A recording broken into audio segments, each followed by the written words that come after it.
It seems like I was trying to think like 10 of the last 14 weeks or something like that. It's like every week the Bills play, it's the biggest game of the year. Yeah. This one is, and I was thinking about this, I don't think you can overstate the importance of finishing first in the AFC. 100%. Because you're going to get the bye, and you're also going to avoid that 2-3 matchup, Yes. presumably in semifinals. If Buffalo holds the top spot, can beat Cincinnati this week, Kansas City and Cincinnati are going to have to play each other before they even think about Buffalo, and we'll have to go a path to the Super Bowl goes through the other two teams. You're absolutely right. Like, I mean, having the opportunity to have the AFC Championship game at home is huge based on how you've played in the playoffs on the road. Sean McDermott, as great as he's been, has yet to win a road playoff game as the head coach of the Buffalo Bills. 2, you could use the rest, man. I mean, look, you got guys coming off IR. There's word that Micah Hyde might be able to play in the playoffs all of a sudden, which would be absolutely amazing. That extra week helps him. But to your point, more importantly, let these other high-level teams beat each other up before they get to the divisional and the AFC Championship rounds, ideally that Buffalo will be in. It's huge. And not having Von Miller,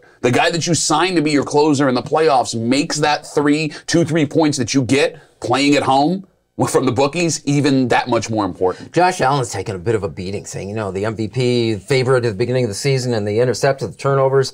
There are some ugly statistics associated with him, but he's still the guy, isn't he? Yeah, he's great. He's a very exciting player. I saw something online where they were saying that Josh Allen was the most exciting player ever. You don't know if he's going to, run for, X amount of yards. He's going to throw his gigantic horse body into somebody. He's going to throw an interception. You're like, why did you do that? Like, he's awesome. He's just an awesome guy to watch. A lot of fun. No, but here's what I don't understand, and I don't mean to be Homer narrative guy, but like as we're looking at the coverage that's never happened. As we're looking at the coverage leading up to this Bengals game, it's a lot of Josh Allen is regressing, Joe Burrow is a superstar. Bengals are hot. Hot Bengals. But if you look at the statistics between Josh Allen and Joe Burrow, they are unbelievably similar, even when it comes to turnovers. If I'm not mistaken, right now, Josh Allen has one more interception than Joe Burrow has right now. In fact, their numbers last week were eerily similar. Joe Burrow won AFC Player of the Week, and Josh Allen, what's going to happen? Could they make the playoffs? I don't understand why this is happening, and don't get me wrong, I love it. I love the Bills being an afterthought. I love no one expecting anything out of them. I just don't get why there's all this, well, Josh Allen can't do it when it matters, because to your point, if Joe Burrow's passing game isn't on for a day, which we've seen happen, that team collapses. Josh Allen is dangerous in so many ways. He can win you a game 3 different ways. Why is there this anti-Josh narrative? Yeah. The biggest reason I think Cincinnati was where they are and in a position to do what they're doing, another great statistic, they've had their offensive line together for 15 games this year. Like, you can't substitute anything for that. The Bengals are top 5 taking sacks this season, and they have a full 10 sacks more taken this season than the Buffalo Bills do, 11, and they've lost one of their offensive linemen for the season after last week. So put a pin in that statistic, and we'll talk about that next week, because that is a big deal for Greg Rousseau, AJ Epinesa, Ed Oliver, and Jordan Phillips, if you can go on Sunday. Point made, Bills are a half-point favorite, and there's still the Vegas odds, favored odds, even in the stacked AFC, to win the Super Bowl.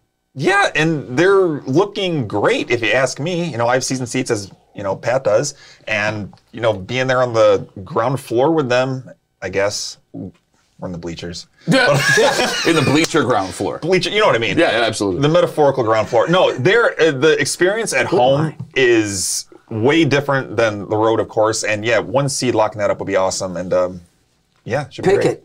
The Bills win because of the defense, because of the versatility of the offense, because of the fact that the Bills have been there before, and I know that the Bengals made it to the Super Bowl last year. It came out of absolutely nowhere. The Bills have sustained success. They have a seasoned coaching staff. They have a seasoned roster full of players, and they have versatility on both sides of the ball. Not just 11 deep, like 14 to 15 deep on both sides of the ball. It's not going to be easy. The Bills win this game, and I think they're the number 1 seed when the season's over. And with the exception of the Vikings, the Bills have beaten every single first-place team they played against. Good stuff. Our Buffalo Bills segment brought to you